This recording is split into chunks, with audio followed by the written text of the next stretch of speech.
প্রিয় দর্শক, আসসালামু আলাইকুম। নতুন আরো একটা রেসিপি নিয়ে আবারও আপনাদের মাঝে হাজির হয়েছি। আজ তৈরি করে দেখাবো একটা ভিন্ন ধরনের বিরিয়ানি রেসিপি। আজকের রেসিপিতে একটু ভিন্নভাবে কনডেন্স মিল্ক দিয়ে আমি বিরিয়ানিটা রান্না করে দেখাবো। বিরিয়ানিটার নাম দিয়েছি কনডেন্স মিল্ক বিরিয়ানি। আপনারা আপনাদের পছন্দ মতো যে কোনো একটা নাম দিতে পারেন। আর বিরিয়ানিটা খেতেও কিন্তু দুর্দান্ত হয়েছিল। আশা করছি আজকের রেসিপিটাও আপনাদের পছন্দ হবে। তাহলে চলুন দেখে নিই আমাদের আজকের রেসিপি। শুরুতেই আমি একটা মশলা রেডি করে নিচ্ছি। এর জন্য আমি এখানে শাহি জিরা নিয়ে নিচ্ছি 1 চা চামচ। একটা জয়ফল থেকে অর্ধেকের বেশি জয়ফল আমি এখানে নিয়ে নিয়েছি। আর তার সঙ্গে আমি জয়ত্রীর এরকম 2টা স্টিক নিয়ে নিয়েছি। এখন এই মশলাটাকে আমি একটু বেটে নিচ্ছি। আজকের বিরিয়ানিটা আমি রান্না করব খাসি মাংস দিয়ে। এর জন্য আমি এখানে প্রায় 1.5 কেজির মতো খাসি মাংস নিয়েছি। আর মাংসটা সাধারণত আমরা যেভাবে পিস করি সেভাবে পিস করে নিয়েছি। এখন এর ভেতরে আমি টক দই দিয়ে দিচ্ছি 1 কাপ। আর এই টক দইটাও কিন্তু আমার বাসায় তৈরি করা। বাসায় কিভাবে অল্প খরচে টক দই তৈরি করবেন তার একটা ভিডিও আমার চ্যানেলে দেওয়া আছে, চাইলে আপনারা সেটা দেখে নিতে পারেন। লিঙ্কটা আমি এই ভিডিওর ডেসক্রিপশন বক্সে দিয়ে দেবো। এবার এর ভেতরে পেঁয়াজ বাটা দিয়ে দিচ্ছি মেজারমেন্ট কাপের 1/2 কাপ। রসুন বাটা দিয়ে দিচ্ছি 3 টেবিল চামচ। আদা বাটাও দিয়ে দিচ্ছি 3 টেবিল চামচ। আগে থেকে বেটে রাখা সেই জয়ফল, জয়ত্রী এবং শাহি জিরাটাও আমি এর ভেতর দিয়ে দিচ্ছি।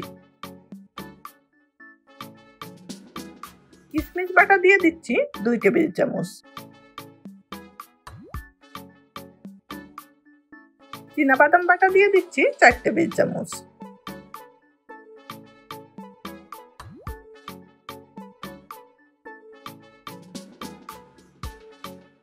শুকনো মরিচের পাউডার দিয়ে দিচ্ছি 4 চা চামচ। মরিচটা সম্পূর্ণ আপনারা আপনাদের স্বাদ বুঝে কম বেশি করে নেবেন। গরম মশলার পাউডার দিয়ে দিচ্ছি 1 চা চামচ। জিরা পাউডার দিয়ে দিচ্ছি 2 চা চামচ।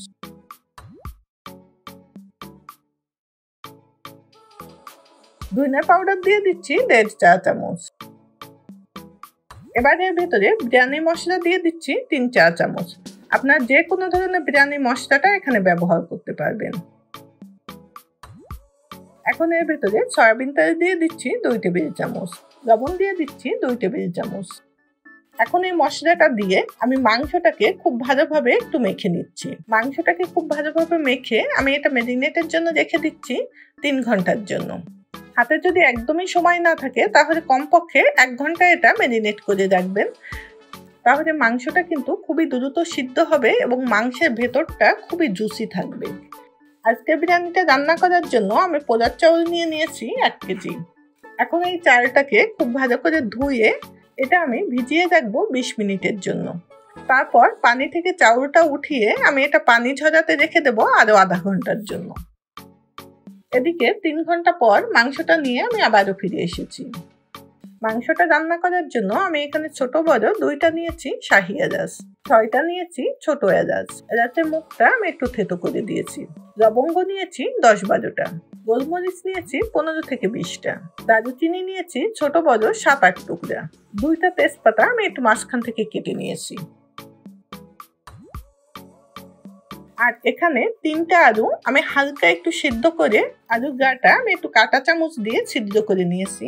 এতে করে আলুর ভেতর পর্যন্ত মশলাটা কিন্তু খুব সুন্দরভাবে ঢুকবে। এবার আলুটা আমি সামান্য একটু লবণ মাখিয়ে এটা একটু ভেজে নিচ্ছি। এখানে একটা প্যানের ভেতরে সয়াবিন তেল আছে প্রায় 1/2 কাপের মতো। এখন তেলটা হালকা একটু গরম করে আমি আলুটা ভেজে নিচ্ছি। আলুটা ভাজা হয়ে গিয়েছে, এবার এটা আমি উঠিয়ে নিচ্ছি। এখন ওই তেলের ভেতরে আমি গোটা গরম মশলাগুলো দিয়ে দিচ্ছি।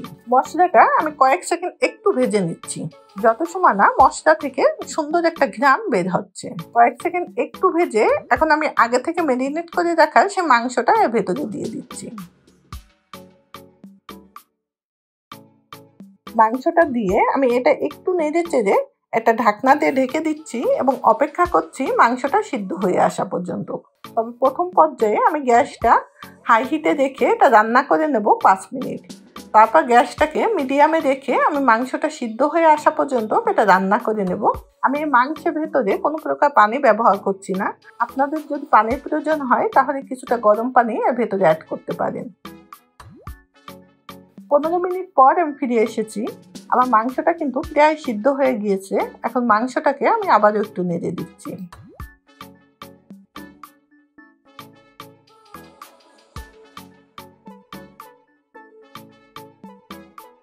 এখানে আমি 1/3 কাপ নিয়েছি পেঁয়াজ বেরেস্তা। এবার এর ভেতরে চিনি দিয়ে দিচ্ছি 3-4 চামচ। মিষ্টিটা সম্পূর্ণ আপনারা আপনাদের স্বাদ অনুযায়ী কম বেশি করে নেবেন। চিনিটা দিয়ে আমি পেঁয়াজ বেরেস্তার সঙ্গে এটা খুব ভালোভাবে একটু মিশিয়ে নিচ্ছি। এখন এই চিনি মিশানো পেঁয়াজ বেরেস্তাটা আমি এই মাংসের ভিতরে দিয়ে দিচ্ছি। মাংসের ভিতরে দিয়ে এটা আমি খুব ভালোভাবে একটু মিশিয়ে নিচ্ছি।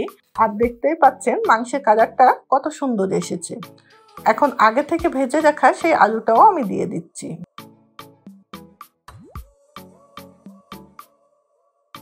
আবারও ঢাকনা দিয়ে ঢেকে দিচ্ছি এবং গ্যাসটাকে মিডিয়ামের থেকে একটু কম রেখে আমি আলুটা কিছুটা সিদ্ধ হয়ে আসা পর্যন্ত অপেক্ষা করছি। আবারও 10 মিনিট পর আমি ফিরে এসেছি। মাংসটাকে আমি আবারও একটু নেড়ে দিচ্ছি এবং এটা চেক করে দেখে নিচ্ছি মাংসটা ঠিক মতো সিদ্ধ হয়েছে কিনা।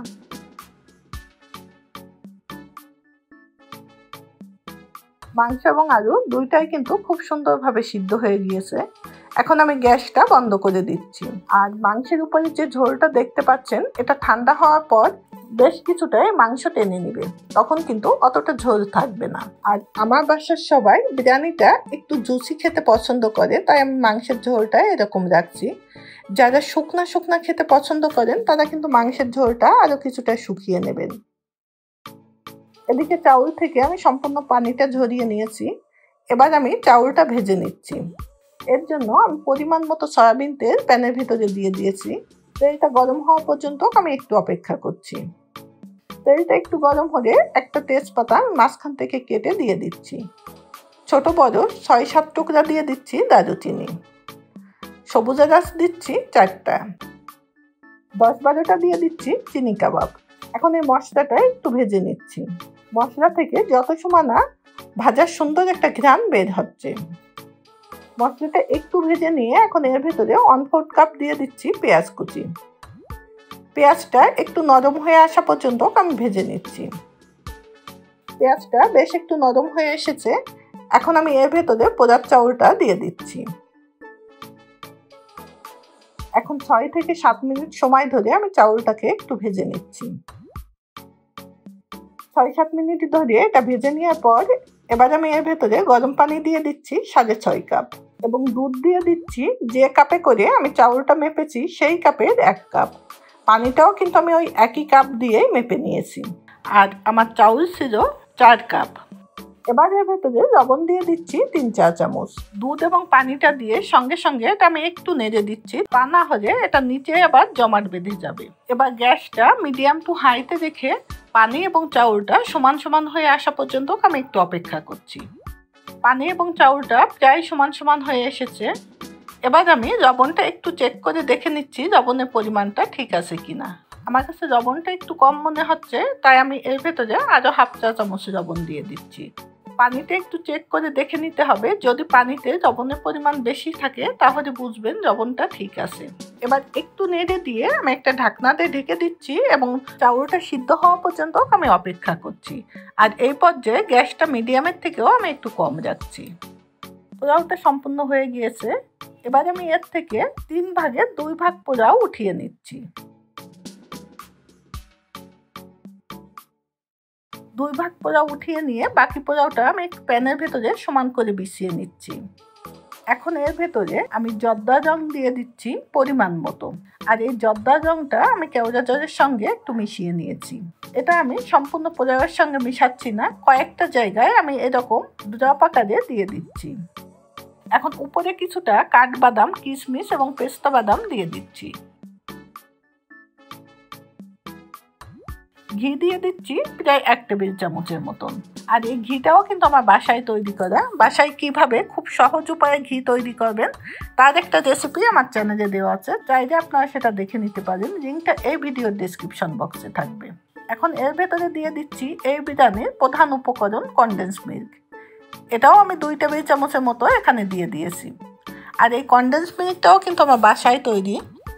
কিভাবে খুব সহজে এবং অল্প খরচে আপনারা কনডেন্স মিল্ক তৈরি করবেন তারও একটা ভিডিও আমার চ্যানেলে দেওয়া আছে। সেই রেসিপিটা দেখতে হলে আপনারা আমার কোল্ড কফির রেসিপিটা দেখে নিতে পারেন, সেখানে আমি আপনাদেরকে তৈরি করে দেখিয়েছি। লিঙ্কটা এই ভিডিওর ডেসক্রিপশন বক্সে দেওয়া থাকবে। আর এই কনডেন্স মিল্কটাও সম্পূর্ণ কিন্তু আপনারা আপনাদের স্বাদ বুঝে কম বেশি করে নেবেন। এবার এর উপরে আমি কিছুটা পেঁয়াজ বেরেস্তা দিয়ে দিচ্ছি। এবার আমি এর ভেতরে আলু 3টা আগে দিয়ে দিচ্ছি। তারপর আমি এর ভেতরে পরিমাণ মতো মাংস দিয়ে দিচ্ছি।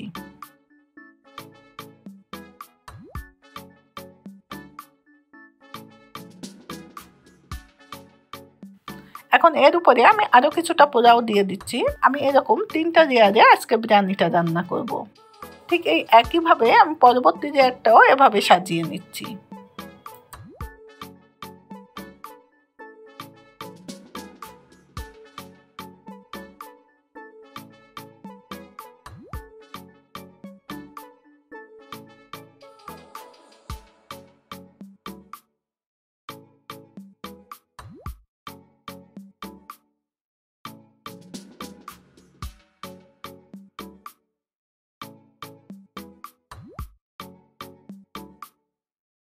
উপরের লেয়ারে আমি কোনো প্রকার কনডেন্স মিল্ক ব্যবহার করছি না।